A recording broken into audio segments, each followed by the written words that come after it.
Bonjour à tous et bienvenue dans cette nouvelle vidéo. Donc aujourd'hui c'est le premier tour de l'e-Open de France. On va faire un petit débrief des duns que j'estime intéressantes et qui peuvent vous apprendre des choses. Donc première dun sympathique, c'est dun 3. C'est l'occasion de vous montrer une convention qui est très développée dans le bridge de haut niveau, l'ouverture de 2 cœurs bicolores majeurs. Alors certes, vous êtes 4-4-3-2, mais à vulnérabilité favorable, c'est tout à fait envisageable d'ouvrir cette main quand vous jouez cette convention, qui est très gênante pour les adversaires. Alors, je suis équipé de ce système, j'ai choisi de ne pas le faire, parce que 4-4-3-2 j'aime vraiment pas, mais Michel Duguay, dans ma position, a choisi cette enchère qui est très agressive, et on va voir que ça a beaucoup gêné les adversaires. Deux cœurs, ici on passe, on a 11 points avec le singleton cœur, mais c'est un roi sec. Alors avec le roi de carreau à la place du roi de cœur, on aurait pu contrer, même si ça aurait été une enchère légère, mais là c'est vraiment pas assez.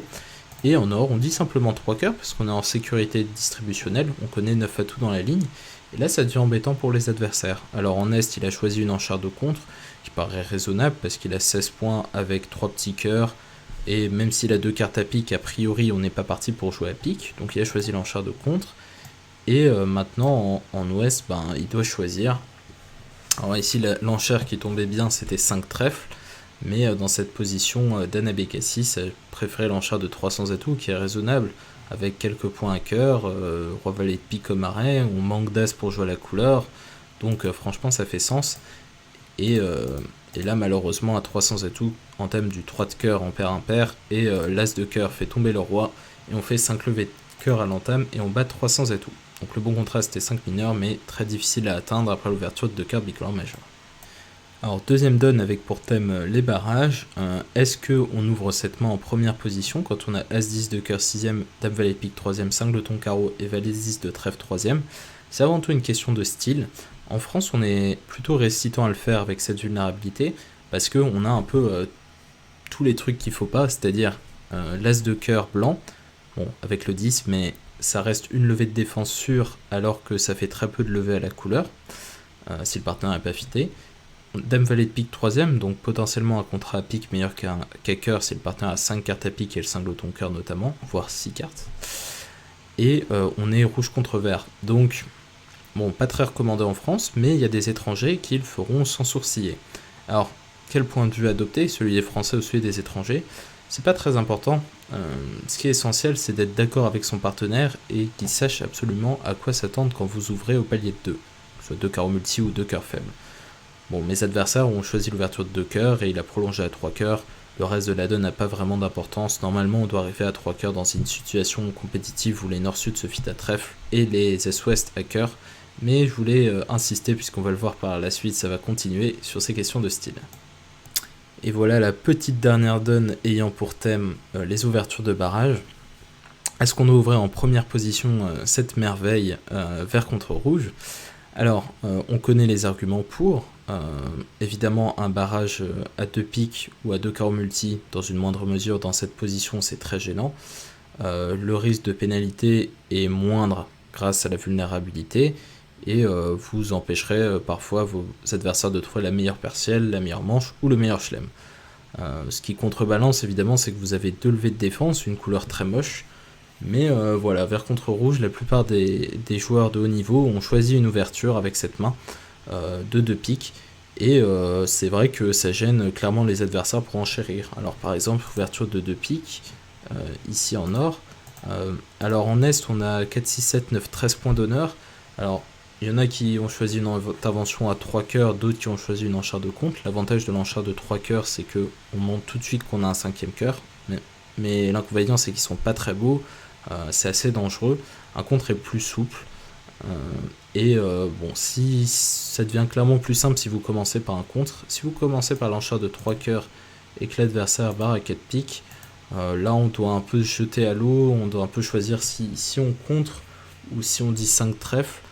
Là on voit bien que 5 trèfles marche, mais parfois Nord-Sud n'a que 9 piques dans la ligne, et dans ce cas là, si le partenaire a que 2 cartes à pique, ça devient clairement moins bon d'aller s'aventurer au palier de 5 quand on a une chute assurée. Mais là le partenaire est singleton, donc il s'avère que le contrat de 5 trèfles est clairement le contrat qu'il faut jouer. même si sur entame carreau, vous risquez de chuter. Mais encore faut-il qu'il trouve l'entame dans le roi troisième, et ça je peux vous assurer qu'il ne va pas le faire. Donc voilà, s'il y avait une enchère de contre, évidemment, sur 4 piques, l'enchère de 5 trèfles coule de source. Donc un autre cas où le barrage est clairement très gênant pour retrouver le meilleur contrat de manche chez les adversaires. A noter aussi qu'il y a 9 levées de tête à 300 atouts et qu'il est important d'aller défendre à 4 piques. Sur cette dernière donne, on va changer un petit peu de registre et on va voir quand est-ce qu'on peut se permettre de faire un Steman avec moins de 8 points. Il faut une main très spécifique et c'est celle qu'on voit à l'écran. Il faut 5 carreaux et au moins un 4-3 majeur. Peut être un 5-4 3-1, un 5-4-4-0, un 6-4-3-0 avec le cingleton trèfle. Alors pourquoi ça tombe bien le Steman et pourquoi il faut absolument faire cette enchère avec ce 5-4-3-1? Déjà la raison évidente, si vous faites un Steman et que le partenaire répond les cœurs, vous êtes content. Vous avez trouvé un fit à cœur, peut-être même une manche à cœur, si le partenaire a vraiment les bonnes cartes. En tout cas vous allez pouvoir faire une proposition. Donc vous avez trouvé un fit 4-4, vous pouvez qu'être content. Si le partenaire dit qu'il n'a pas de majeur, donc 2 carreaux, vous avez la garantie d'être en 5-2 avec une belle couleur et vous avez environ 80% de chance d'être en 5 et 3. Il faudrait que le partenaire ait une main très spécifique à base de trèfle pour que vous ne soyez pas fité. Et enfin, si le partenaire répond les piques, c'est celle qui tombe le plus mal, mais c'est plutôt correct quand même parce que vous avez une coupe de la main courte à trèfle et une longue affranchissable.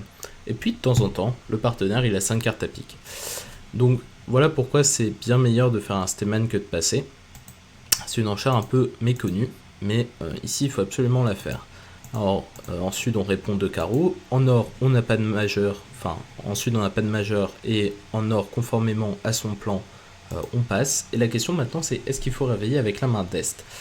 Alors pour réveiller le bon argument c'est qu'on est cingleton carreau.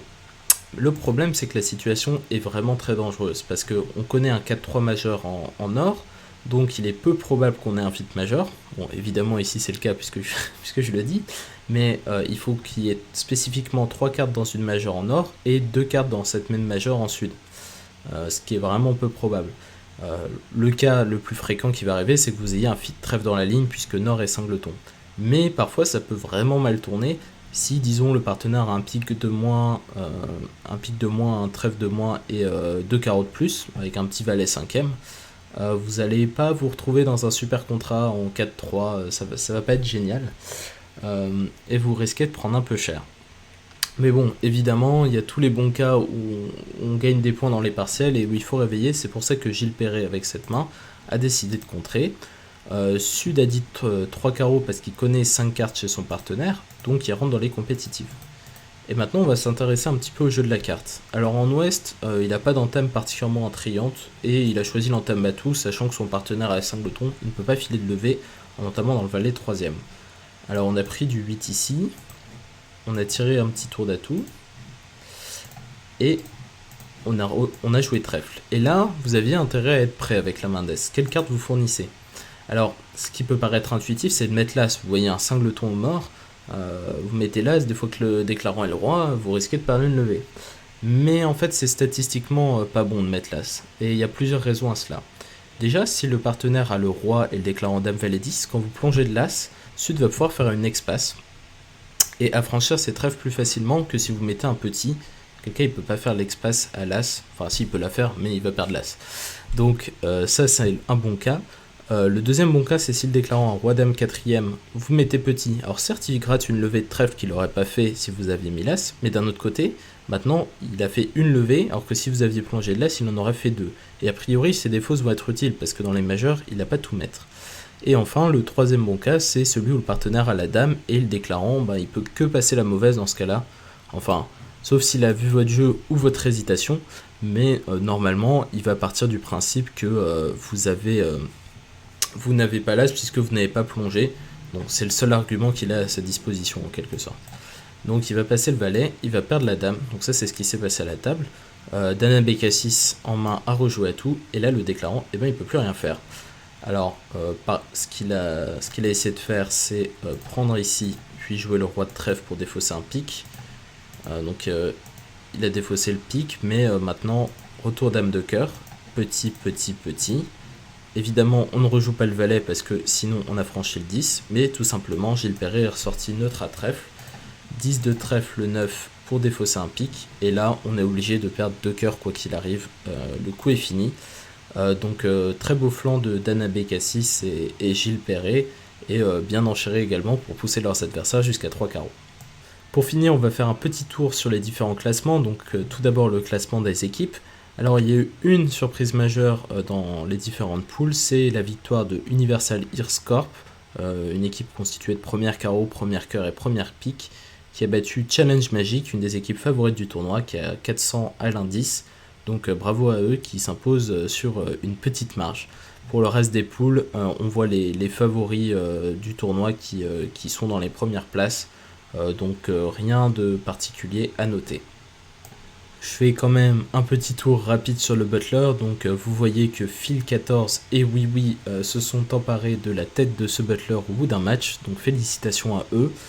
Pour avoir le Butler complet, je vous invite à envoyer un petit message à votre capitaine qui possède le fichier dans son entièreté.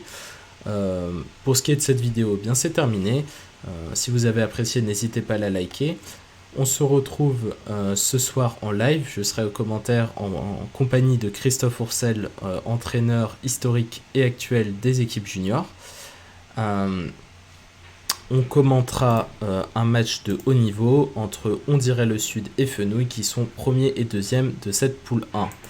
Voilà, je vous souhaite une bonne fin de journée et un bon match ce soir. Salut!